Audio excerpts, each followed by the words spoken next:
안녕하세요. 반갑습니다. 자, 저번 시간에 우리 확인 조사하는 방법 보셨고, 오늘은 179페이지에 중개대상물 확인 설명 의무 179페이지 보겠습니다.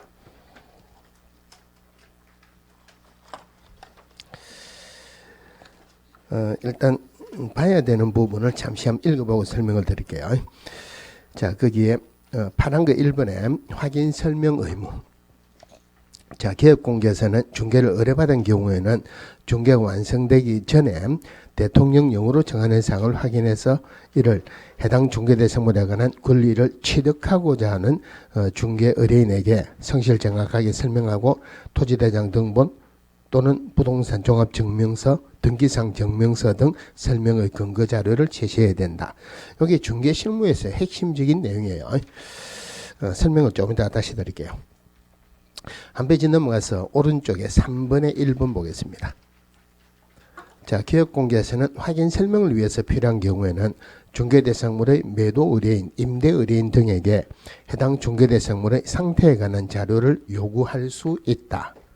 그리고 그 밑에 3번의 박스 바로 밑에 3번의 1번 개업공개에서는 매도 의뢰인, 임대 의뢰인 등이 중개대상물의 상태에 관한 자료 요구에 불응한 경우에는 그 사실을 매수 의뢰인, 임차 의뢰인 등에게 설명하고 중개대상물 확인 설명서에 기재하여야 한다. 자, 이래 있습니다.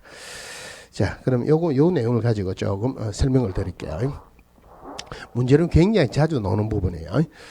자, 우리 중개실무의 과정이, 자, A가 갑에게 우리 집 팔아달라 중개계약이 체결됐어요. 중개계약이 체결되면 제일 먼저 하는 게 중개대상물에서 확인 조사를 한다 그러죠. 그 내용을 상대방에게 설명을 합니다. 자, 확인 설명을 한다. 확인 설명해가지고 A하고 B하고 오케이 하면은 거래계약이 체결된다 그랬어요. 물론 거래계약의 체결이란 거래계약서 작성하는 게 거래계약의 체결이 아니고 양당사자의 의견의 합치를 보면은 거래계약이 체결된다. 그럼 거래계약이 체결된다. 똑같은 말로 중개가 완성된다. 이건 똑같은 말이에요. 그럼 중개가 완성되면은 그 증빙으로서 개업공개사가 거래계약서를 작성합니다. 거래계약서 작성하는 때에 확인 설명한 내용을 문서로서 작성한다. 이것을 확인 설명서라 그랬어요.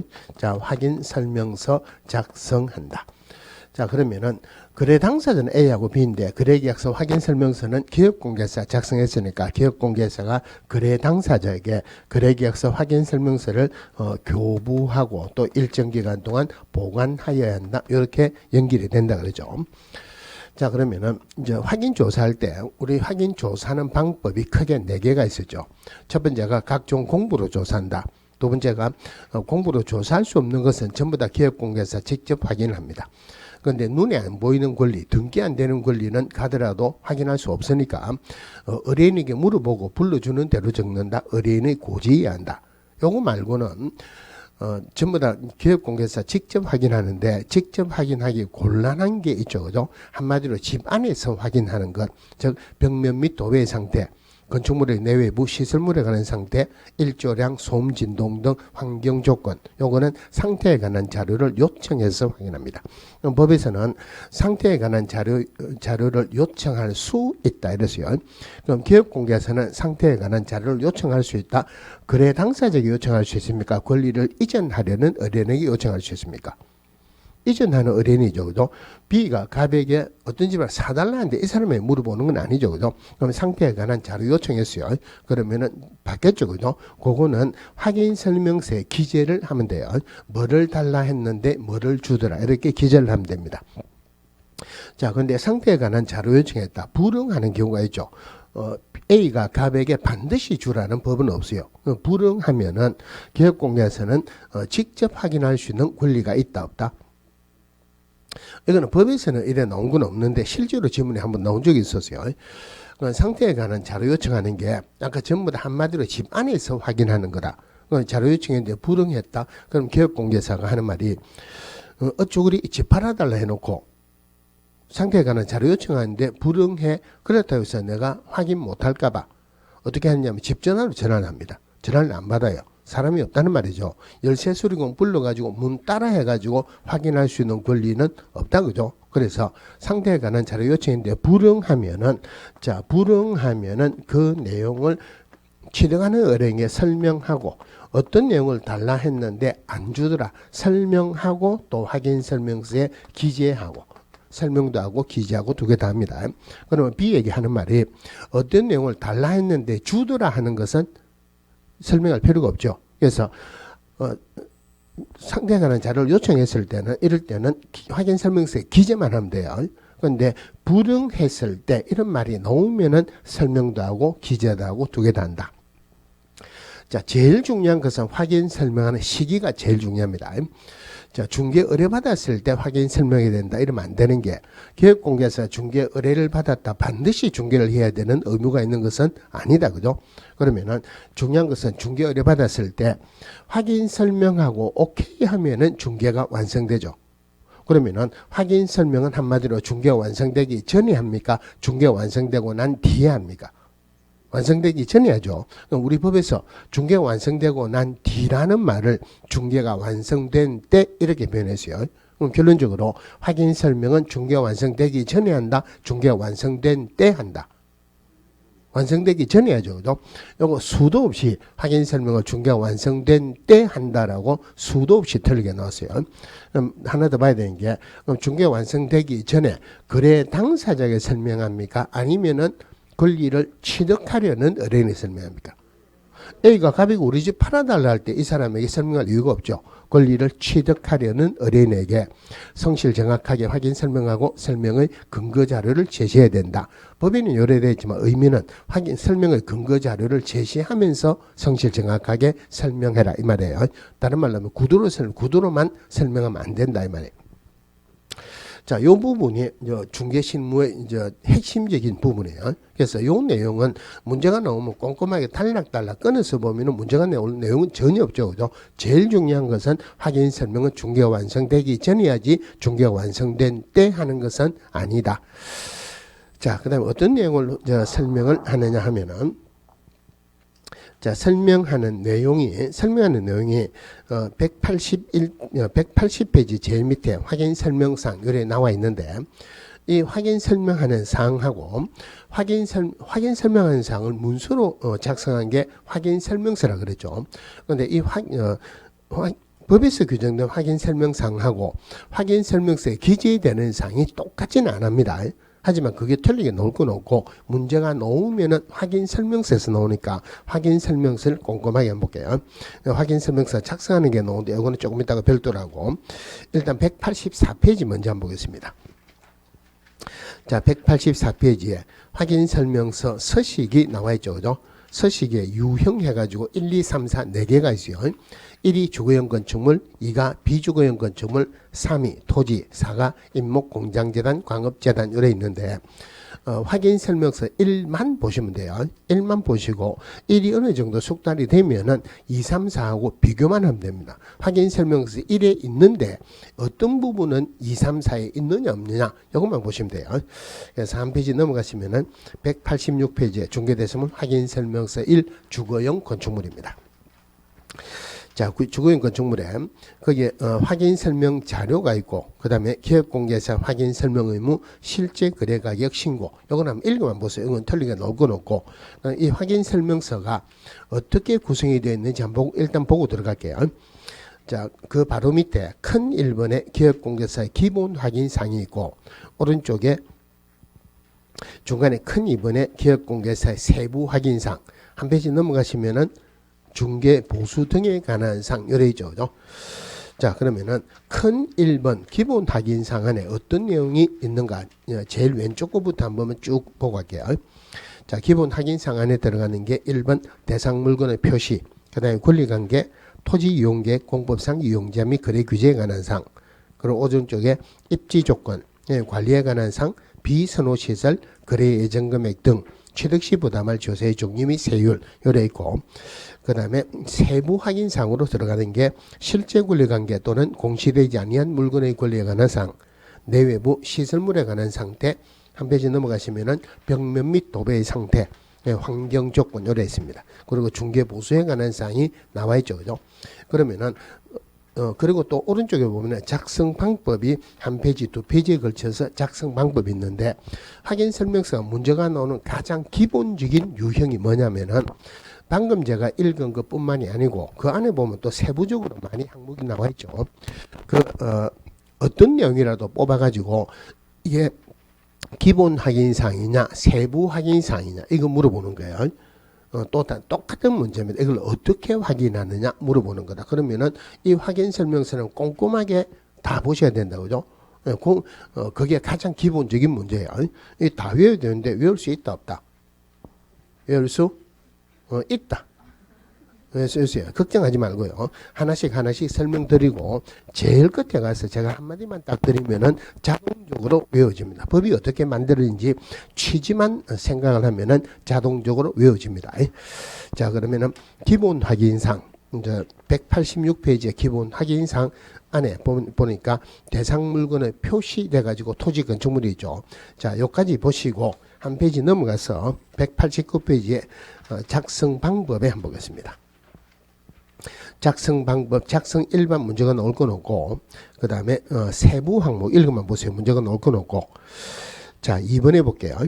자, 대상 물건의 표시, 1번 대상 물건의 표시부터 8번 취득시 부담할 조세의 종류 및 세율까지는 기업공개상 확인한 사항을 적어야 합니다.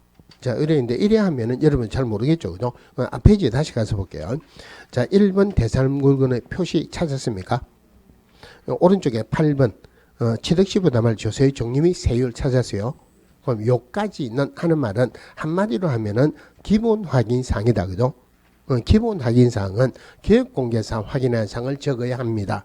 그런데 이까지만 보면 이게 무슨 말인지 여러분들 이해하기가 좀 어렵습니다. 그래서 요 부분은 밑에가 다 하고 난 뒤에 다시 올라와서 설명을 드릴게요. 자, 3번에 자, 그 밑에 3번 189페이지의 작성 방법의 3번. 자, 대상 물건의 표시는 토지 대장 및 건축물 대장 등을 확인해서 적고, 건축물의 방향은 주택의 경우는 거실이나 안방 등 주실의 방향을 적고, 그 밖의 건축물은 주된 출입구 방향을 기준으로 남향, 북향 등 방향을 적고, 여기까지만 보시면 되고 그 뒤에는 별로 의미가 없어요. 자, 앞에 표해 보겠습니다. 186페이지에. 자, 대상 물건의 표시에 토지하고 건축물로 나눠져 있죠, 그죠? 토지 부분을 적을 때는 방금 뭐를 보고 적으라고요? 토지 대장을 보고 적어라. 건축물을 볼 때는 건축물 대장을 보고 적어라 이 말이죠. 자, 토지 안에 보면 소재지가 나옵니다. 소재지는 정확하게 표현하면은 소재 플러스 지번이다 이 말이에요. 다른 말로 지번까지 정확하게 적어야 된다. 실제로 옛날에 굉장히 오래전에 나오기로 중개 대상물이 그 서울시 중구 명동이라고 명확하게 설명했다. 이런 지문이 한번 나오세요. 명동 전체를 사고 파는 건 아니다. 그죠? 몇 번지까지 적어라 말이에요. 네, 면적입니다. 자, 면적 단위는 제곱미터죠. 그죠? 자, 제곱미터. 지금 평이라는 단위를 공식으로 쓰게 되면은 교량법 위반으로 과태료 받습니다. 자, 그럼 이 면적은 그러면 우리가 면적이 나올 때 보통 우리가 단위는 제곱미터인데 평이라는 게 개념이 조금 더 클 수가 있죠. 그러면은 50제곱미터예요. 이거 몇 평입니까?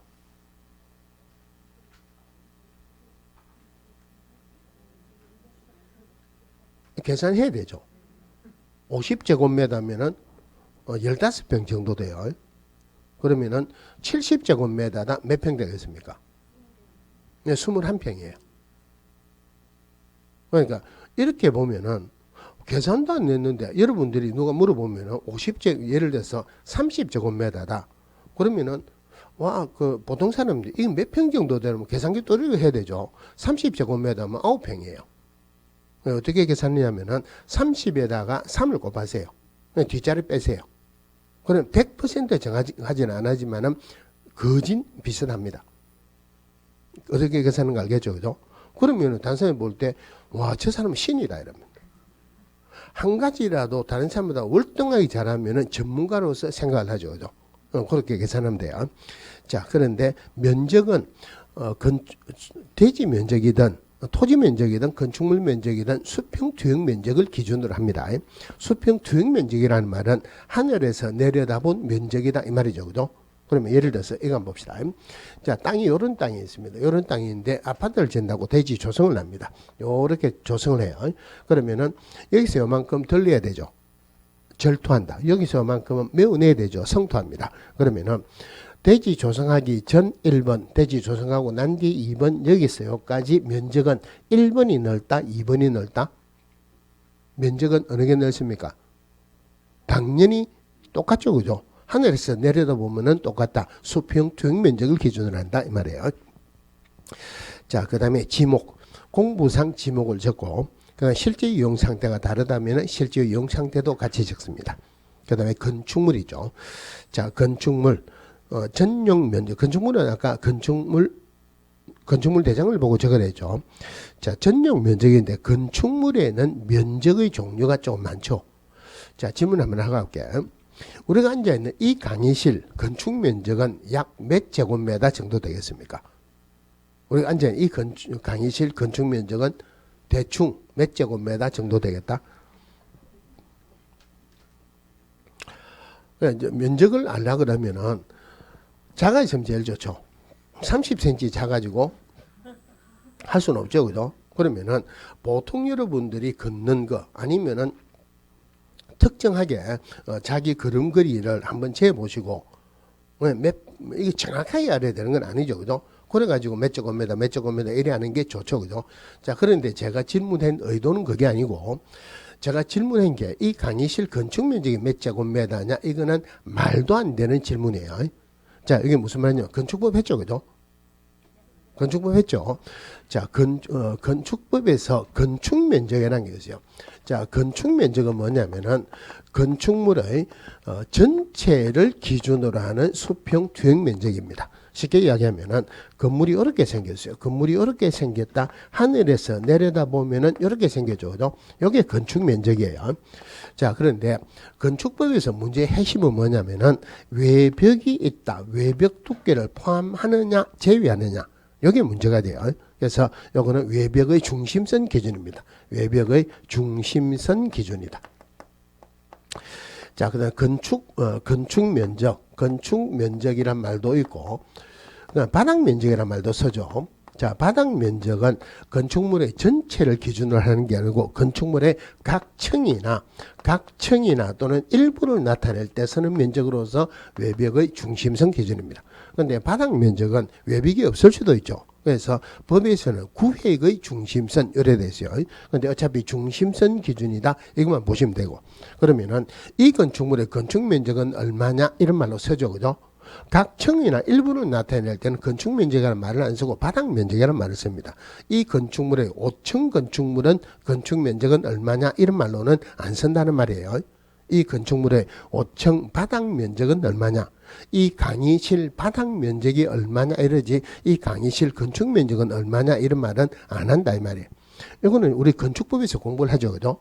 근데 왜 제가 굳이 여기서 말씀을 드리냐면은 실무에 나가면은 용어는 정확하게 써야 돼요. 누가 중개를 하는데 뭐 예를 들어서 5층 중개를 한다고 가정합시다. 5층 건축 면적이 몇 제곱미터다 이러면 상대방이 볼 때는 이 사람 전문가를 생각했습니까? 초짜배기라고 생각했습니까? 이 초짜배기예요. 전문가 아니죠. 그죠? 5층 건축 면적 이런 말은 말도 안 씁니다. 그러니까 이거는 전문가 아니니까 의뢰를 안 한다는 거예요. 용어는 정확하게 쓰셔야 돼요. 자, 그 다음에 연면적이죠. 그죠? 연면적은 바닥 면적의 합계를 연면적이라고 한다. 그러면은 지하층 바닥 면적은 연면적에 포함됩니까? 안 됩니까? 포함됩니다. 하지만 원래는 되는데 용적률이나 건폐율 계산할 때는 지하층 바닥 면적은 빼라 이 말이죠. 그럼 요거 세 개는 건축법에서 나오는 면적이고, 그럼 주택법에서는 전용 면적하고 공용 면적이 나옵니다. 물론 전용 면적이란 말은 주거 전용 면적을 말해요. 그럼 주거 전용 면적은 외벽의 무슨 선 기준으로 할까요? 헷갈리면 그림을 한번 그려보면 돼요. 한 층에 두 세대가 살고 있습니다. 두 세대가 살고 있다. 요게 주거 전용 면적이죠. 외벽 두께만큼은 주거 전용 면적을 안 쓰죠. 그러면은 전용을 할 때는 외벽의 외부선, 중심선, 내부선 무슨 선을 하고요? 내부선 기준으로 한다. 그러면 그리면 되죠. 그죠? 예, 연면적에서 전용 면적을 뺀 것을 공용 면적이라 한다. 예, 개념은 좀 작고. 자, 전용 면적을 적고 대지 지분 그리고 준공연도 용도 이것도 마찬가지로 건축물 대장상 용도를 적고 실제 용도가 다르다면은 실제 용도도 같이 적습니다. 자, 구조라는 게 뭐 철근 콘크리트 조다 슬라브 조다 이런 걸 적고 그다음에 방향. 자, 아까 건축물은 건축물 대장을 보고 기재해라 했는데 방향은 건축물 대장에 안 나옵니다. 그럼 건축물 대장이 안 나온다 하는 말은 어떻게 확인해야 된다? 직접 가서 확인해야 되죠. 직접 가가지고 확인하는데 아까 뒤에서 읽은 거 있죠. 주택은 거실이나 안방 등 주시를 기준으로 하고 그 밖의 건축물은 주된 출입구 방향을 기준으로 한다. 자, 그 다음에 내진 설계 적용 여부 내진 능력이 있습니다. 자, 요 부분 요즘은 아파트 지을 때 내진 설계 안 되면은 상객 승인 안 해주겠죠, 그죠? 그러면은 요즘 들어간 아파트에 사는 사람에게 내진 설계돼 있느냐 없느냐 그러면은 돼 있다고 알 수 있는 경우도 있죠. 그런데 내진 능력이 어느 정도 되느냐 물어보면은 아는 사람이 있습니까 없습니까? 없죠, 그죠? 그러니까 이거는 물어보는 거 아니에요. 그러면은 내진 설계 적용 여부, 내진 능력은 뭐를 보고 적어야 된다? 건축물 대장을 보고 적는다 이 말이에요. 그다음에 건축물 대장상 위반 건축물 여부, 다른 말로 위반 건축물인지는 뭐를 보고 확인합니까? 건축물 대장을 보고 확인해라 이 말이죠. 이거 말도 안 되게 위반 건축물인 거를 등기부를 보고 확인해라라고 틀리게 나온 적도 있었어요. 자, 그 다음에 이번에 권리관계가 나옵니다. 권리관계 등기부 기재상으로서 소유권에 관한 상, 소유권 이외의 권리에 관한 상 이거는 등기부를 보고 확인하면 되겠죠. 자, 그 밑에 민간임대 등록 여부 해가지고 장기 일반, 그다음에 공공 지원 민간임대주택, 단기 민간, 그 다음에 해당 사항 없음 요래 있는데 자, 한 페이지 넘어가서 작성 방법에 한번 볼게요.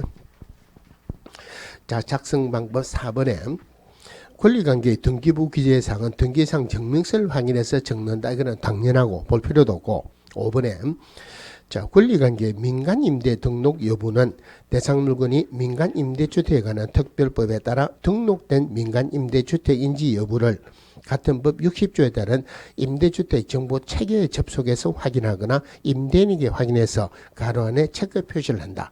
확인하는 방법이 두 개죠, 그죠? 임대주택 정보 체계를 통해서 확인할 수도 있고 임대인에게도 확인할 수도 있다라고 되어 있지만 의미적으로는 여러분들이 임대주택 정보 체계를 통해서 확인한다라고 생각을 하세요.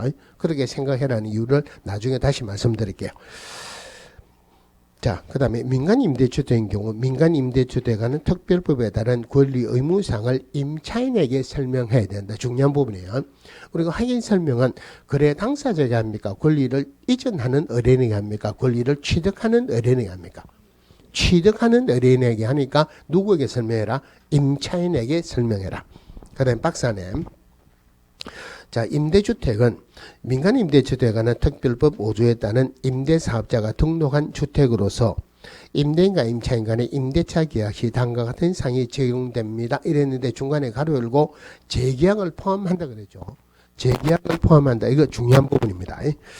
자, 그 밑에 1번에 같은 법 44조에 따라 임대 의무 기간 중 임대료 증액 청구는 5% 범위에서 주거비 물가지수, 인근지역의 임대료 변동률 등을 고려해서 같은 법 시행령으로 정하는 증액 비율을 초과해서 청구할 수 없으며 임대차 계약 또는 임대료 증액이 있은 후 1년 이내에는 그 임대료를 증액할 수 없다. 이랬는데 다른 부분은 여기에서 나와 있는 부분은 기본적으로 주택임대차법하고 똑같다 보시면 돼요. 혹시 민법에서 주택임대차, 상가임대차 보호 했습니까? 안 했어요. 그러면은 상가임대차 보호에서는 주로 계약을 체결할 때 1년을 보장을 합니다. 1년보다 작게 계약을 체결하면 계약기간을 1년으로 본다. 자, 그런데 상가임대차 보호법에서는 임차인에게 계약갱신 요구권을 줍니다. 다른 말로 1년이 지났어요. 임차인이 임대인에게 재계약합시다 그러면은 임대인은 특별한 사정이 없으면은 재계약을 해줘야 돼요. 그래서 그러면 재계약을 해주는데 그 10년 동안은 계약갱신 요구권이 있어요. 자, 재계약합시다. 재계약합시다 그랬어요. 근데 예를 들어서 지금 월세를 100만 원 주는데 임대인이 재계약합시다 1000만 원 내라 그러면은 안 하겠다는 말이랑 똑같죠. 그죠? 그래서 10년 안에는 계약갱신 요구권 행사할 때 정액할 수 있는 비율은 5%밖에 안 돼요. 5%밖에 안 된다. 자, 그런데 주택임대차 보호법에서는 원래는 계약갱신 요구권이 없었어요. 주택임대차 보호법에서는 2년을 보장하죠. 그죠? 2년을 보장한다. 계약갱신 요구권이 없었다. 그러니까 임차인이 2년 지나고 난 뒤에 재계약합시다 그러면은 집주인은 재계약을 해줘도 되고 안 해줘도 되죠. 그런데 작년에 추가가 되기로 1회 안에서 계약갱신 요구권이 있어요. 그럼 1회 안에서 계약갱신 요구권 행사할 때 지금 100만 원 주는데 1000만 원 내라 그러면은 안 하겠다는 말은 마찬가지죠. 1회 안에서 계약갱신 요구권 행사할 때도 정액하는 비율은 5%밖에 안 돼요. 자, 그럼 1회 안에서 계약갱신 요구권을 행사했습니다. 그러고 난 뒤에 또 재계약을 할 수도 있죠. 그죠? 그때 몇 프로까지만 정액할 수 있다? 그때는 5% 절대 적용 안 합니다. 무슨 말이냐면은 계약갱신 요구는 한 번밖에 적용을 안 하죠. 그러면은 그 뒤에는 재계약을 해줘도 되고 안 해줘도 되죠. 해줘도 되고 안 해줘도 되는데 5%밖에 정액을 못 한다. 이건 말이 안 되죠. 그래서 재계약을 할 때는 계약갱신 요건 지나고 난 뒤에 재계약을 할 때는 5% 절대 적용을 안 해요. 자, 그런데 임대주택법에서 방금 읽은 거는 5% 범위 내에서 그 시행령에서 정하는 비율을 초과할 수 없다 그랬죠. 그런데 시행령에 가니까 아직까지 안 정해놨어요. 그럼 뒤에 건 의미가 없어요. 5%만입니다. 그럼 임대주택에서도 주택법하고 똑같다 보시면 되죠. 5%. 그리고 한 번 정의하고 1년에는 다시 정의할 수 없다. 똑같은데 아까 가로 안에 재계약을 할 때도 포함한다 그랬죠. 자, 임대 의무 기간 중에 임대 의무 기간이 뭐 장기 8년, 그다음에 공공 8년, 그 단기 이런 것들은 없어졌는데 그 임대 의무 기간 중에서 재계약을 할 때도 5% 적용한다. 주택임대차법하고 제일 다른 요 부분이에요. 그거 잘 보시고 그다음에 동그라미 2번 틀리게 나올 것도 없습니다. 읽어볼게요. 자, 같은 법 45조에 따라 임대사업자는 임차인이 의무를 위반하거나 임대차를 계속하기 어려운 경우 등에 해당하지 않으면은 임대 의무 기간 동안 임차인과의 계약을 해제하거나 재계약을 거절할 수 없다. 틀리게 나올 건 없다. 그죠? 자, 다시 앞 페이지로 갈게요. 자, 권리관계 방금 본 게 등기부 기재상호 민간임대 등록 여부가 나왔죠. 그죠? 자, 그런데 이 교재가 나오고 난 뒤에 이 서식이 바뀌었어요. 개정됐습니다. 자, 지금은 이래 말로만 듣고 다음에 할 때는 개정된 사항을 적어드리는데 별로 중요한 건 아니에요.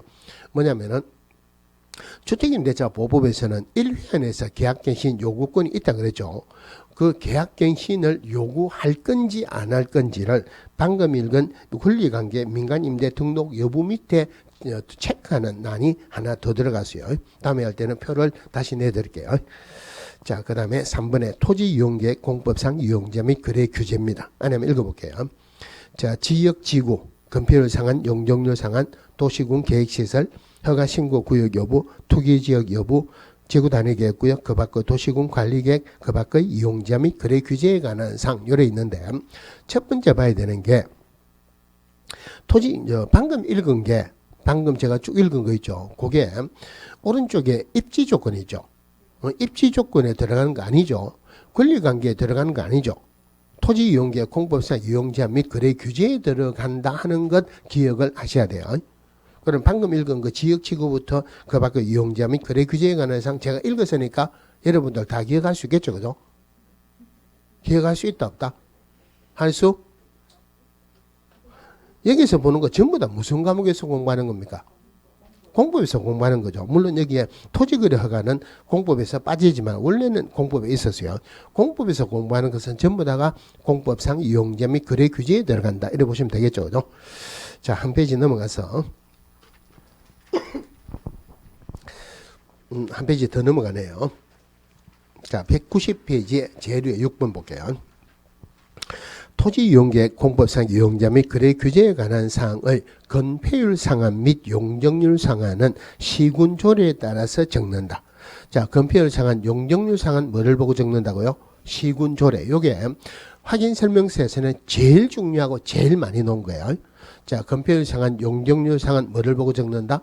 시군조례를 보고 적는다. 그럼 실제로 한번 볼게요. 자, 경상북도 경산시에 어떤 땅이 있습니다. 아까 건폐유상한 용적률상은 시군 조례를 보고 적으라고 했죠. 경상북도 경산시에 땅이 있다. 그러면은 이거 정확하게 무슨 조례를 봐야 됩니까? 경산시 조례를 봐야 되는 거 맞죠? 그러면은 대구광역시 달서구에 어떤 땅이 있습니다. 정확하게 무슨 조례를 봐야 됩니까? 여러분들 뭐가 헷갈린다는 걸 알기 때문에 제가 이 설명을 드리는 거예요. 경산시 조례를 봐야 된다 할 것 같으면은 달서구 조례를 봐야 되는 거 맞죠? 근데 문제는 뭐냐면은 여기에 시군 조례를 봐라 그랬지 구 조례를 봐란 말은 없죠. 그러니까 이거는 정확하게 표현을 알아야 되는데 우리가 시군구 할 때 시는 일반시죠. 근데 시도 할 때 시는 특별시 광역시죠. 그런데 시군 할 때 시는 특별시 광역시 일반시 다 들어가는 거예요. 시란 시는 다 들어갑니다. 그럼 여기서는 대구광역시 달서구는 대구광역시 조례를 봐야 돼요. 이해됩니까? 제가 이제 맨 처음에 자격증을 따고 어느 중개사무소에 기업했다고 가보니까 누가 확인 설명서를 적어요. 그래서 제가 여기에 적으라 그러니까 뭐를 적냐면은 여기 시군조례를 보고 적으라 했죠. 그죠? 여기는 달달달달 이었어요. 밑에 있으니까 건폐율 용적률 상한회가 옆에 적기로 시군조례 이래 적더라고요. 시군조례를 적는 게 아니고 시군조례를 보고 적으라 이 말이죠. 그죠? 자, 시군조례에 들어가면은 건축조례가 있어요. 관에서 찾아서 보시면 돼요. 자, 그 다음에 자, 두 번째 줄 도시군 계획시설 지구단위 계획구역 그 밖의 도시군 관리계획은 교육공개사 확인해서 적으며 요거는 액면 그대로만 보세요. 자, 요 세 개는 공무원에게 문의해서 적는다 이런 말씀입니까 틀립니까? 인터넷으로 확인할 수도 있죠. 그러니까 공무원에게 문의해서 적는다 이런 거 틀리고 있는 그대로 기업공개사 확인해서 적는다.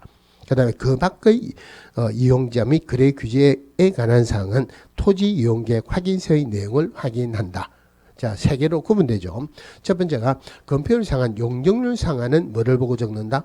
시군조례를 보고 적고 그 다음에 도시군 계획시설, 지구단위 계획구역, 그 밖의 도시군 관리계획은 기업공개사 확인하고 나머지는 전부 다가 토지이용계획 확인서를 보고 적는다 이 말이에요. 그래서 제일 틀리가 많이 나온 게 건폐율 상한, 용적률 상한을 토지이용계획 확인서를 보고 적으라고 제일 틀리게 많이 나왔습니다. 그 다음에 공부에서 확인할 수 없는 사항은 부동산 종합 공부 시스템 등을 통일해서 확인해서 적는다. 별로 중요한 거 아니고 가로 열고 임대차인 경우는 생략할 수 있다. 이래 되죠. 자, 그러면 페이지 다시 갈게요. 자, 토지이용계획 공법상 이용자 및 거래규제 처음에 보면은 용도 지역 지구 구역이 있죠. 그죠? 자, 용도 지역 지구 구역으로 구분하는 제일 큰 이유가 뭐라 그랬습니까? 뭘 하기 위해서 이렇게 구분한다? 토지를 효율적으로 쓰기 위해서 그 다음에 토지를 효율적으로 쓰기 위해서 뭐 한다 했습니까? 규제를 하는 거예요. 그러니까 우리 공법에 내용이 굉장히 많으니까 그 흐름을 잘 봐야지 그 밑에 걸 알 수 있어요. 그럼 규제를 하는데 뭐를 규제하느냐? 행위를 규제하고 건폐율을 규제하고 그 다음에 용적률을 규제합니다. 그럼 규제를 한다 그랬죠. 그럼 그 밑에 봐야 되는 게 뭐냐면은 어디에서 규제를 하느냐, 규제하는 상이 뭐냐 이렇게 봐야 되겠죠. 그러면 거기에 어떤 행위를 규제한다, 어떤 특정한 용도 지역에 어떤 거는 할 수 있고 어떤 거는 할 수 없다. 뭐를 봐야 됩니까? 다른 말로 어디에서 규제한다?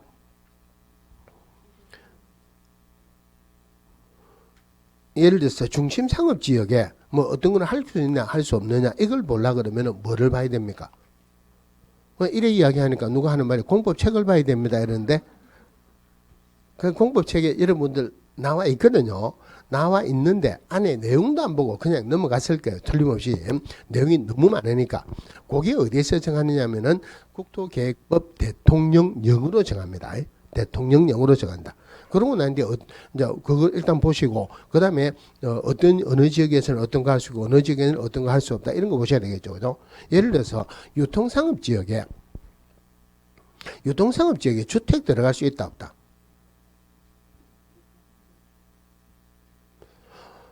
이런 것들은 사실 옛날에는 그런 문제가 한 문제, 두 문제는 꼭 나왔어요. 그건 다 외우기 어렵죠. 그죠? 하나씩 나름대로 생각하세요. 유통상업지역이다 그러면 주로 우리가 말하는 동대문 시장, 남대문 시장 이런 거죠. 자, 대구에서 옷장 사러 간다. 옷대로 어디로 갑니까? 동대문 시장 갑니다. 그죠? 낮에 갑니까? 밤에 갑니까? 밤에 갑니다. 그러면은, 거기 가면은, 밤에 가면은 대낮보다 훨씬 흔해요. 흔합니다. 전국에 옷장 사는 옷대로 다 와요. 그냥 가정주부보다는 일반적으로 생각할 때 장사하시는 분들이 목소리가 좀 크죠. 전국에서 목소리 크다 하는 사람들은 밤에 다 모이는 거예요. 대낮보다 훨씬 밝죠. 보통 주택에서는 밤에 자야 되죠. 훨씬 낮보다 밝습니다. 시끄러운 사람 다 모였다. 잘 수 있다 없다. 그러니까 유통상업 지역에는 주택은 못 들어간다. 그래 하나씩 생각을 하세요. 자, 그 다음에 건폐율 상한, 용적률 상한. 여러분들 공법에서 이거는 문제가 나온다고 외우라는 숫자가 있죠. 그거는 어디에서 정한다? 그것도 마찬가지로 국토계획법 대통령령으로 정합니다. 자, 그러면 잘 생각해 보세요. 여러분들 공법에서 외우는 뭐 숫자 있죠. 그거는 시험에서 꼭 나오죠. 그죠? 그거는 국토계획법 대통령령으로 정해요. 그런데 여기에서는 건폐율 상한, 용적률 상한은 뭐를 보고 적으라 했습니까? 시군조례를 보고 적으라 그랬죠. 실무적으로 가면은 뭐를 봐야 됩니까? 국토계획법 대통령령을 봐야 된다. 시군조례를 봐야 된다. 시군조례를 봐야 되죠. 그러면은 국토계획법이 이깁니까? 중개사법이 이깁니까? 중개사법이 이겼죠. 분명히 중개사법이 이겼죠. 그죠? 중개사법이 국토계획법보다 이겼는데 공법은 죽을 동 살 동 공부하면서 중개사법 복습도 안 하고 저는 이해를 못 하겠어요. 그런데 법이 이 법보다 저 법이 이긴다. 이거는 사실은 없어요. 그런데 국토계획법에서는 뭐라고 되어 있냐면은 대통령령으로 정하는 법위 내에서 정한 지방자치단체 조례에 의한다. 그러니까 여러분들 외우는 그 숫자가 조례를 정하는 범위를 정하는 거예요. 우리가 조례를 정하는 사람은 아니죠. 실제로는 업무에 넣으면은 여러분들 외우는 그 숫자는 아무런 의미가 없다는 말이에요. 오로지 시험용이에요. 자, 근데 거기에 우리 법에서는 이런데 실무적으로는 한 단계 더 들어갑니다. 지역지구 구역으로 나는 기본적인 이유가 뭐냐면은 자, 행위 제한을 하죠. 그죠? 행위 제한이 클수록 가격이 싸다 비싸다. 행위 제한이 클수록 가격이 싸죠.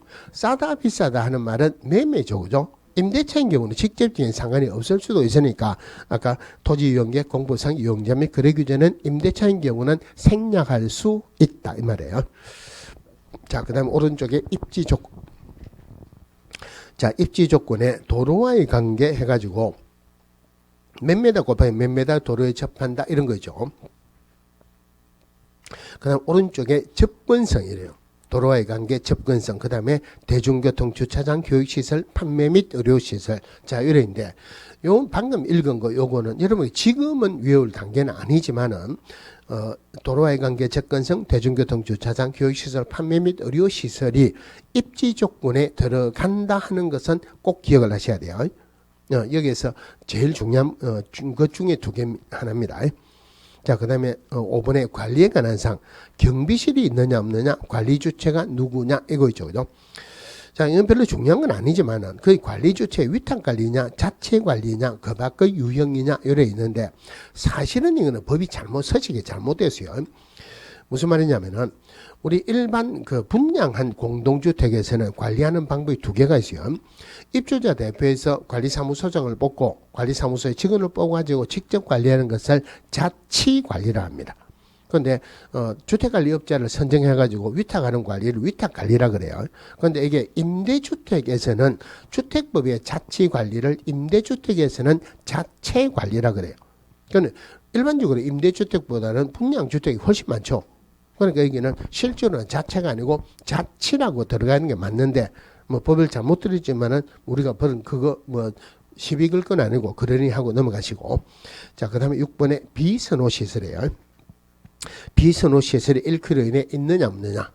그 다음에 거래 예정금액 등입니다. 거래 예정금액 등에 거래 예정금액하고 개별 공시지가 건물 공시가격 나와 있죠. 그죠? 자, 지금 우리 확인 설명서 나와 있는 게 거래 금액입니까? 예정금액입니까? 예정금액. 이거는 개념을 좀 찾고 들어가셔야 돼요. 자, 이거 한번 볼게요. 자, A가 갑에게 우리 집 팔아달라 B에게 설명을 했어요. 그러면 거래 계약서를 작성합니다. 자, 중개가 완성된 때 거래계약 체결되죠. 그죠? 그러면 그 증빙으로서 거래계약서를 작성한다. 그럼 거래계약서를 작성한다는 말은 모든 게 결정됐죠. 그죠? 그럼 거래계약서에는 거래 금액이 들어가 있습니까? 예정 금액이 들어가 있습니까? 모든 게 결정됐으니까 거래 금액이 들어가는 거 맞죠? 그러면 거래계약서 작성하는 때에 확인설명서 작성하여야 한다 이랬죠. 그죠? 확인설명서 작성한다는 말은 거래 금액이 나왔죠. 거래 금액이 나오면은 예정 금액은 의미가 없죠. 그런 의미로 보면은 확인설명서에는 거래 금액이 들어가는 게 맞다. 예정 금액이 들어가는 게 맞다. 거래 금액이 들어가는 거 맞죠. 그런데 확인설명서에 거래 금액이 들어가도 문제가 돼요. 왜 문제가 되냐면은 아까 확인조사하고 확인설명을 할 때 얼마입니다 하고 설명을 했어요. 얼마에 거래된다는 보장이 없죠. 그럼 확인 설명할 때는 거래 금액이 들어간다. 예정 금액이 들어간다. 예정 금액이 들어간다. 확인 설명서는 확인 설명한 사항을 문서로서 작성하는 게 확인 설명서죠. 그럼 이런 의미로 보면 확인 설명서에는 거래 예정 금액이 들어가는 거 맞죠? 그래서 확인 설명서에는 거래 금액이 들어가도 문제가 되고 예정 금액이 들어가도 문제가 된다. 하나를 선택을 해야 되죠. 하여튼 예정 금액을 선택을 했어요. 확인 설명서는 어떤 경우에도 거래 금액이 없고 예정 금액이에요. 그러면은 이거를 그 뒷페이지에 가가지고 한번 작성 방법에 가서 볼게요. 자, 작성 방법의 7번. 자, 거래 예정 금액 등의 거래 예정 금액은 중개가 완성되기 전 거래 예정 금액을 적어라. 그럼 예정 금액을 적는데 중개가 완성되고 난 이후의 또는 중개가 완성된 때 예정 금액이라는 게 있을 수가 없죠. 그래서 확인 설명서에는 중개가 완성된 때 또는 중개가 완성되고 난 이후의 이런 말은 전혀 없습니다. 자, 그러면은 거래 예정 금액 등의 거래 예정 금액은 중개가 완성되기 전 거래 예정 금액을 적어라. 좀 이따 별도로 설명해 드릴게요. 그리고 개별 공시지가 및 건물 공시가격도 마찬가지로 중개가 완성되기 전 공시된 공시지가 또는 공시가격을 적는다. 물론 가로 열고 임대차인 경우는 개별 공시지가 및 건물 공시가격을 생략할 수 있다. 요거는 우리 정보 공개할 때 한번 나왔죠. 그죠? 공시지가는 매매하는 기준이니까 임대차는 직접적인 상관이 없으니까 생략할 수 있다 이랬어요. 그리고 쭉 내려가고 11번 한번 보겠습니다.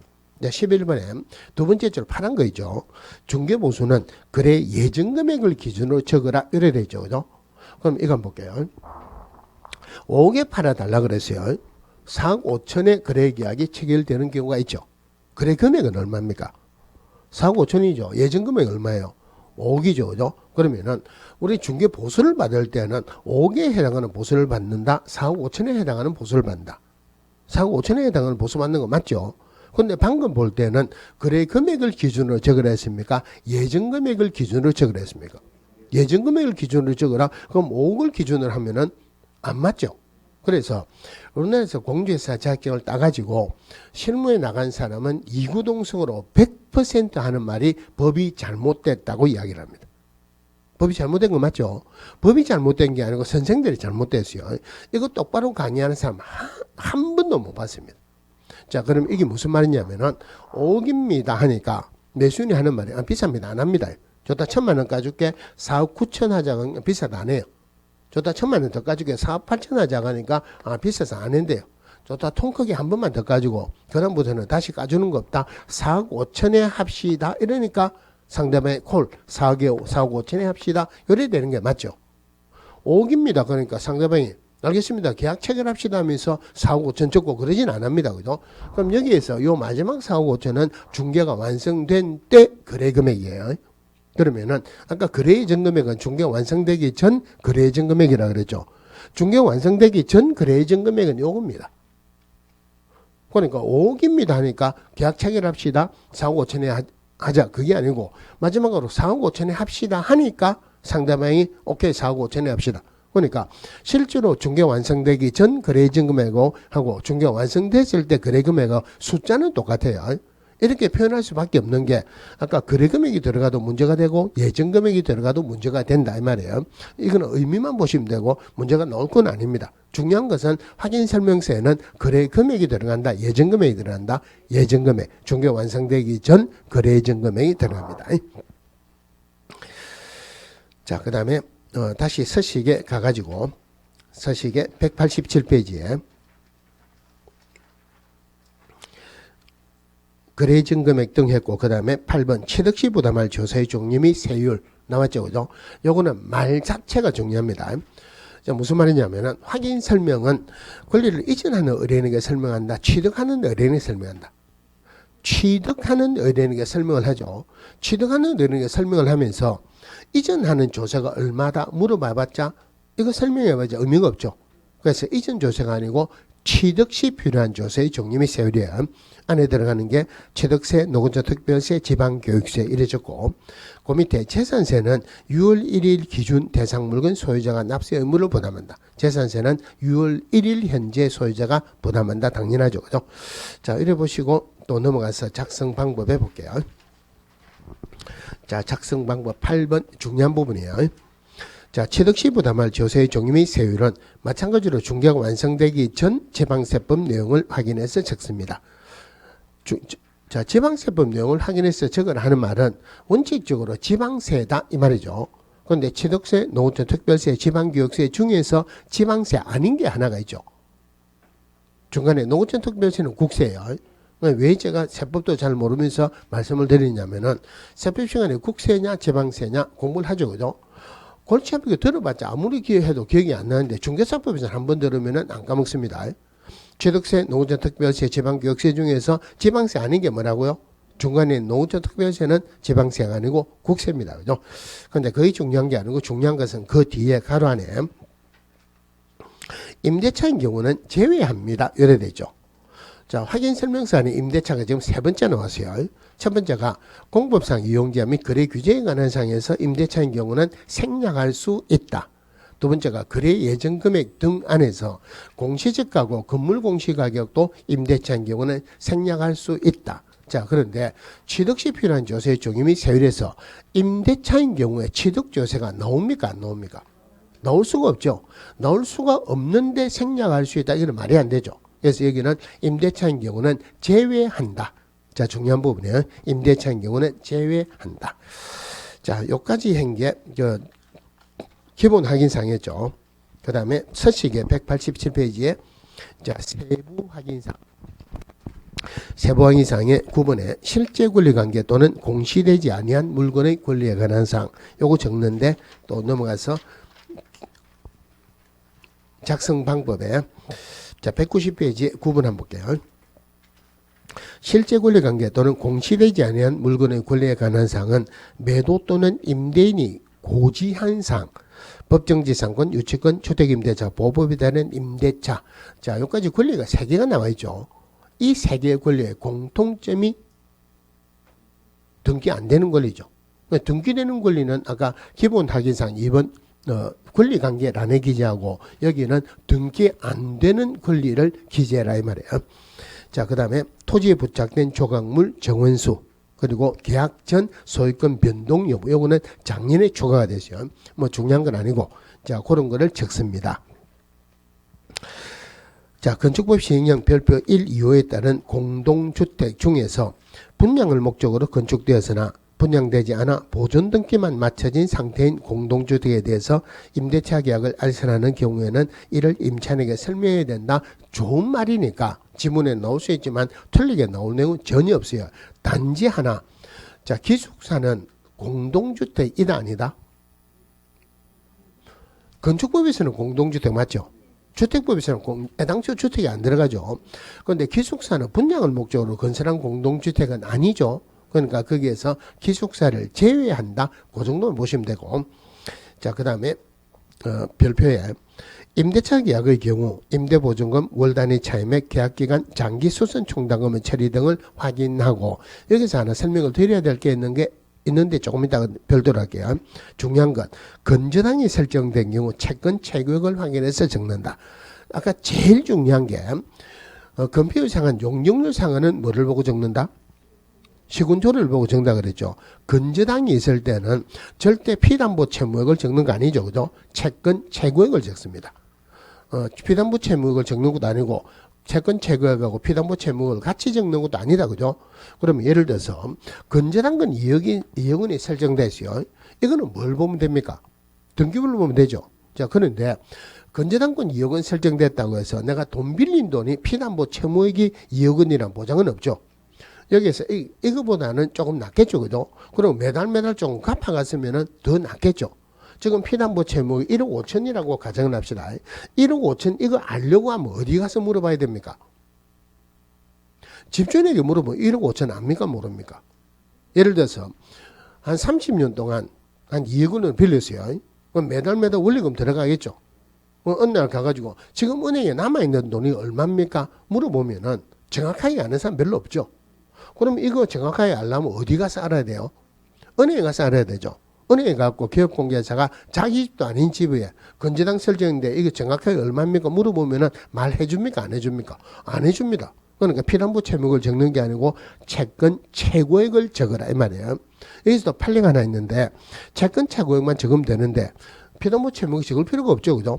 근데 기업공개사가 오지랖 넓게 이거 확인해가지고 설명을 해줬어요. 근데 이 엉터리 숫자였어요. 재산상 손해가 발생했다. 기업공개사가 손해배상 책임이 있다 하는 판례도 있어요. 자, 그러면은 그 위에 임대차 계약인 경우에 자, 임대보증금 월단위 차임의 계약기간 이건 중요하죠. 그죠? 그 다음에 장기수선 충당금 처리 내용을 확인해라. 자, 이래 있는데 장기수선 충당금은 우리 시험 범위는 안 들어가요. 원래는 이게 주택법에 나와 있는데 주택법에서 주택관리에 관한 법으로 별도로 빠졌는데 시험 범위는 아닙니다. 그런데 실무적으로는 중요한 부분이니까 잠시 설명을 드릴게요.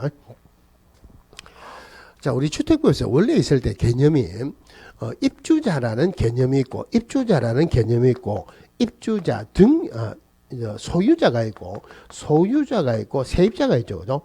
우리 쉽게 얘기하면 세입자예요.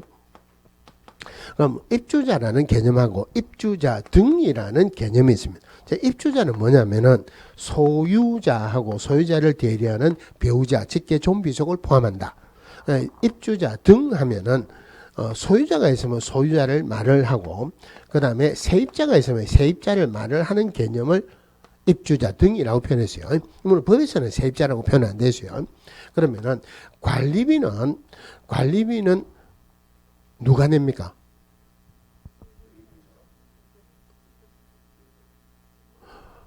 입주자가 낸다 이러면 안 되죠. 그죠? 입주자가 내면 소유자가 내죠. 그럼 세입자가 있으면 관리비 안 낸다는 말이죠. 그러면은 입주자가 있으면 입주자가 내고 세입자가 있으면 세입자가 내고 관리비는 입주자 등이 내야 되죠. 그런데 장기수선 충당금은 소유자가 내라고 되어 있어요. 장기수선 충당금은 소유자가 내라. 그래서 법에서 뭐라고 되어 있냐면은 장기수선 충당금은 관리비하고 구분해서 징수해라. 그 말이 한 달에 관리비 한번 징수하고 장기수선 충당금 한번 징수하고 이 말이 아니고 우리 관리비 영수증에 보면은 여기 입주자 등이 내는 관리비하고 소유자가 내는 장기수선 충당금하고 내는 주체가 다르니까 이거 구분해라는 말이에요. 그러면 장기수선 충당금 누가 낸다고요? 소유자가 낸다 그랬죠. 세입자는 냅니까 안 냅니까? 안 내죠. 그러면은 관리비 영수증 났을 때 세입자가 장기수선 충당금 빼고 관리비만 내면 은행에서 받습니까 안 받습니까? 안 받죠. 그죠? 그러면은 장기수선 충당금 소유자가 내는 거니까 집주인에게 전화를 합니다.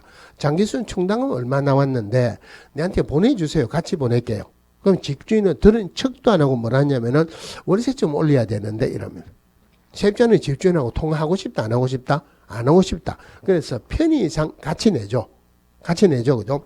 영수증을 차근차근 모으고 있다가 이사 나갈 때 장기수선 충당금 원래 소유자가 내야 되는데 편의상 내가 냈으니까 주세요 하고 받아갈 수 있다는 말이에요. 근데 보통 관리비 영수증 모아놓고 있습니까? 그냥 버립니까? 버리죠. 없으면 유죄요. 관리사무소에 가고 복사해달라 하면 돼요.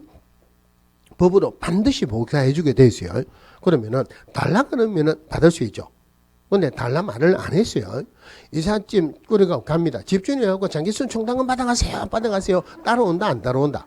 안 따라옵니다. 달라면 주고 달라 안 하면은 못 줍니다. 그죠? 근데 그 옛날에 이런 거요. 예를 들어서 여기서까지 갑이 소유자였어요. 갑이 집주인인데 여기서까지 어리 임대차 계약을 체로 임차인으로 살고 있습니다. 이 시점에서 갑이 병에게 집을 팔아버렸어요. 그러면은 여기서 여기까지 실제로는 장기순 충당금 누가 부담해야 됩니까? 갑이. 현실적으로는 누가 내세요? 어린애죠. 그래서 여기까지는 병이 부담해야 되죠. 현실적으로는 어린애죠. 그러면은 자 아무 말도 없이 이제 집을 팔았어요. 그러면 이 부분에 해당하는 것을 어린 나갈 때 병에게 달라 하면 되죠. 이 부분은 누구에게 달라야 됩니까? 이 부분은 갑에게 달라 할 수 없는 게 갑이 이산하고 없습니다. 주택임대차 보호법에서 병은 갑의 지위를 승계한다 그러죠. 그래서 아무 말이 없으면 어른 병에게 받아간다는 말이에요. 그런데 솔직히 말해서 1년, 2년 동안 장기순 충당금 금액이 별로 안 많죠. 근데 이게 기간이 오래되면은 많겠죠. 그죠? 옛날에 이런 경우가 있었어요. 오래전에 제 수업을 들은 사람이 저한테 전화가 왔어요. 이상하게 그 사람 목소리 같다 싶은데 실제로 그 사람이 맞아요. 울산에 사는 사람인데 부산에 아파트가 하나 있는데 20년 동안 한 사람에게 세를 줬대요. 20년 동안 한 사람에게 세를 줬다는 말은 세입자가 고맙다 해야 됩니까? 집주인이 고맙다 해야 됩니까? 세입자가 고맙다 해야 되죠. 이사를 나갔어요. 이사를 나고 나는데 한 달쯤 있다가 전화가 왔더랍니다. 그래서 전화번호 이제 누군가 뜨니까 이사 나갈 때는 급해서 그냥 갔는데 오랫동안 잘 살았다 하고 인사한다고 전화 왔는가 보다고 굉장히 반갑게 전화를 받으니까 하는 말이 20년 동안 장기순 충당금 낸 거 주세요 하더라네. 물어볼 때도 없고 그때 이제 저한테 중개사법 이거 들었어요. 저한테 수업 들은 지 한 5, 6년 됐는데 어떻게 생각을 했는가 저한테 전화가 왔어요. 아니 장기순 충당금을 중개사법 선생한테 물어보면 못잡니까? 물어보면 사람이 없어서 물어봤대요. 그래서 20년 전의 법을 제가 모르죠. 그죠? 20년 전의 법을 찾아도 다른 건 없습니다. 소유자가 부담한다. 그러면 오래 지난 것을 병이 부담한다. 억울하겠죠. 그죠? 장기순 충당금 처리 내용을 확인해라는 말이 여기서 여기까지는 갑이 어뢰이 주고 가든지 안 그러면 갑이 병이 주고 가든지 안 그러면은 얼마 안 되는가 병이 내가 승계를 하겠다. 처리 내용을 확인해라 이 말이에요. 실무적으로는 중요합니다. 시험에서는 장기순 충당금은 누가 부담한다? 소유자가 부담한다. 그 정도만 보시면 되고. 자, 그 다음에 앞에 서식의 187페이지 볼게요.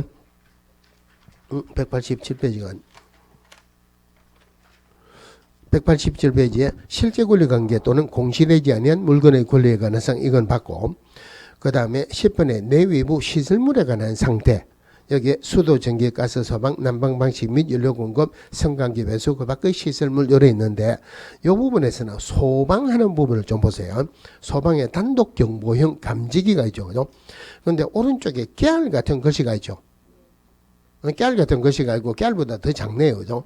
이런 것들은 필요 없는 말을 빼고 필요한 부분만 적으면 되는데 법에 있는 그대로 다 적었네요. 물론 여러분들 안 보이죠. 그죠? 제가 대신 읽어드릴게요. 자, 화재 예방 소방시설의 설치 유지 및 안전관리에 관한 법률 몇 조 및 같은 법 시행령 몇 조에 따른 주택을 소방시설로서 아파트 가로 열고 주택으로 사용하는 층수가 5개층 이상인 주택을 말한다. 이건 당연하죠. 그죠? 그래서 다른 거는 빼고 아파트를 제외한 주택인 경우만 작성합니다. 이것만 보시면 돼요. 자, 단독 경보형 감지기 아파트인 경우만 작성한다. 아파트를 제외한 주택만 작성한다. 아파트를 제외한 주택 쉽게 생각하세요. 아파트에 가면 단독 경보형 감지기가 있죠. 있는데 있다 없다 적을 필요가 없죠. 아파트를 제외한 주택만 적어요. 그 다음에 한 페이지 넘어가서 벽면 및 도배의 상태에 벽면 도배가 있고 그 다음에 환경 조건의 일조량 소음 오른쪽에 가면은 진동 같이 있어요. 자, 확인 설명에서 서식 중에서는 제일 중요한 부분입니다. 환경 조건에 들어가는 게 뭐 있다고요? 일조량, 소음, 진동. 이건 한 단어로 생각하세요. 일조량, 소음, 진동이 환경 조건에 들어간다. 그럼 여기서 한 페이지 넘어가서 190페이지에 작성 방법 볼게요. 작성 방법의 10번. 내외부 시설물에 관한 상태, 벽면 및 도배의 상태, 환경 조건은 중개대상물에 대한 기업공개사가 매도 또는 임대 의뢰인에게 자료를 요구해서 확인할 사항을 적고 그 뒤에 건 별로 의미가 없습니다. 그 밖의 시설물은 가정 자동화 시설을 적어라 이래요. 자, 그 다음에 다시 앞 페이지 가가지고 중개보수 등에 관한 사항 중개보수 등에 관한 사항 보면은 중개보수 실비 개가 있고 작년 재작년에 추가되기로 지급 시기도 같이 추가가 됐어요. 자, 그는 오른쪽에 깨알 같은 것이 중개보수는 시도조례를 정한 요일에 따르거나 시도조례를 정한 요일 한도 내에서 중개의뢰인과 기업공개사가 서로 협의해서 결정하도록 한 요일에 따르며 이래 되죠. 자, 우리 중개보수 계산할 때 제일 먼저 구분하는 게 주택이냐 아니냐 구분했죠. 주택은 시도조례로 정하고 주택외는 국토교통부령으로 정한다. 그럼 여기서 시도조례에 따른다 하는 말은 주택입니까? 주택외입니까? 주택이죠. 지금 하는 게 주거용 건축물이다. 그죠? 자, 여기까지는 별로 중요한 게 아니고 중요한 것은 부가가치세는 별도로 부과될 수 있다. 자, 이제 예를 들어서, 일반 가세자, 지금, 작년까지만 하더라도 4천만 원이죠. 그죠? 올해는 8천만 원이죠. 일반 가세자 부가세 10% 받습니다. 받아고 내야 돼요. 그러면은 보수를 계산하니까 100만 원이에요. 100만 원만 받으면 됩니까? 110만 원 받아야 됩니까? 110만 원 받아가지고 10만 원 내 거 아니죠. 그죠? 납부를 해야 돼요. 그럼 100만 원만 받으면 100만 원에서 10만 원 내야 되는가? 내가 10만 원 손해죠. 다른 말로 하면은 중개보수에는 부가세가 포함된 거로 본다. 별도로 받을 수 있다. 별도로 받을 수 있다. 그 다음 한 페이지 넘어가서 11번 해볼게요. 자, 중개보수 및 실비는 기업공개사와 중개의뢰인이 협의해서 결정한 금액을 적되 중요한 것은 중개보수는 거래 예정금액을 기준으로 계산한다. 아까 거래 예정금액은 중개가 완성되기 전 거래 예정금액으로서 숫자는 거래금액이나 거래 예정금액이나 똑같은 숫자이죠. 하여튼 중요한 것은 확인설명서는 어떤 경우에도 거래금액은 안 나옵니다. 산출내역은 거래 예정금액 곱하기 보수율 이라는데 임대차인 경우는 임대보증금 플러스 월단위 차임액 곱하기 100 요건 했죠. 그죠? 그렇게 한다. 자, 이렇게 됐고 그러면 이제 문제가 나오는 게 방금 서식 작성 방법에서 한 문제 정도 나와요. 한 문제 나오고 나머지 하나는 이게 기본 확인사항인지 세부 확인사항인지 이거 묻는다 그랬죠. 그죠? 자, 요거를 설명드려야 되는데 요거 설명드리면 시간이 조금 걸리겠죠. 그래서 여기까지 하고 잠시만 쉬다가 풀고 들어갑시다. 잠시 쉬다가 보겠습니다.